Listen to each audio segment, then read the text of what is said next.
আসসালামু আলাইকুম। আলহামদুলিল্লাহ, দেখতে পাচ্ছেন আমার রসুন ক্ষেত অনেক সুন্দর রসুন হয়েছে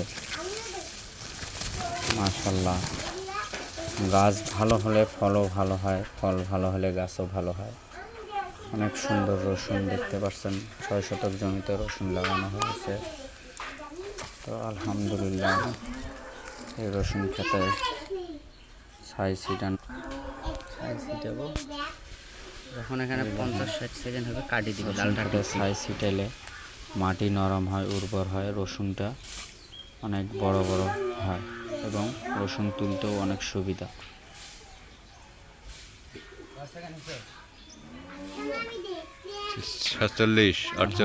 আমি এবার রসুন খেতে অনেক শিখেছি। এর আগে 51, 52, 3-4 বার। 53, 54, 55। আলহামদুলিল্লাহ, সেখানে ভালো থাকবেন, সুস্থ থাকবেন। আসসালামু আলাইকুম।